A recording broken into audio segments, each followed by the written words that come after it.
Listen up, all you sports bettors. A brand new bill filed in Raleigh could mean you have to pay less in your taxes on your winnings. This comes after tax experts have been warning gamblers across the state of surprise tax bills this year. Queen City News Chief Business Correspondent Taylor Young joining us now. Taylor, we were talking about these surprise tax bills, just a week ago, and now they continue to change. Yeah, so this is the very first tax season in North Carolina where sports betting has been legal, really, and there have been arguments or argues that, this should have been something that was really in place and taken up long before that decision was ever made.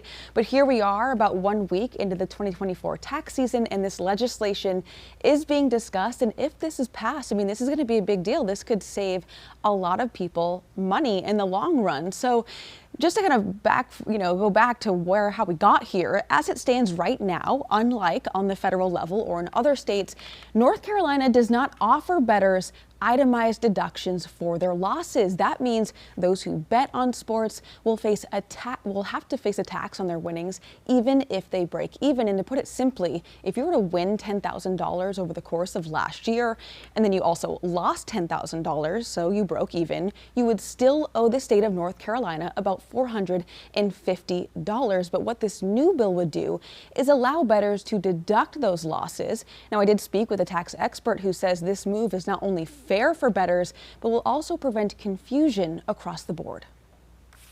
In fact, there's been several states like Massachusetts and West Virginia that were in a similar spot as North Carolina. They didn't have this itemized deduction. They introduced legalized sports gambling, and they said, hey, this is a problem. We should fix this because it's creating confusion and it's creating an unfair atmosphere for sports bettors where they maybe gamble throughout the year, and then all of a sudden they're hit with this tax bill at the end of the year that they were not expecting at all.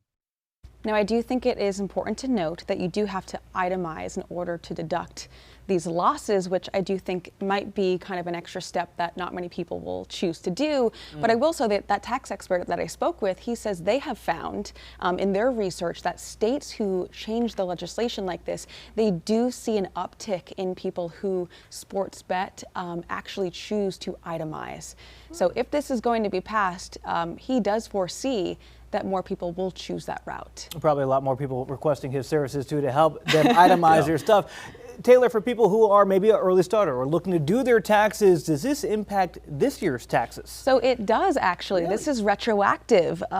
People who are working on their taxes now, they could potentially deduct their losses. Of course, that all depends on if this is passed. And right now, it did pass its first reading, so it's next, the next part of where this legislation can go next is to a committee, which would then have to approve it again. Are there any concerns here that this could incentivize gambling at all? There are, but I think it's important to note that this is not a tax credit or an incentive. Really, this is North Carolina kind of conforming to what's happening on the federal level as well as what's happening in other states. And tax experts say, they don't view this as the state losing money, which would theoretically happen if they weren't collecting these extra taxes. But this is more of kind of making the tax system fair and, again, preventing that kind of confusion, because what we could see if this is not passed is a lot of people actually underreporting their losses because they are shocked with how much they actually owe. So a lot has changed just in the last week. We'll absolutely keep you updated, following really where this legislation goes moving forward. A lot of people certainly interested in that, Taylor. Thank you.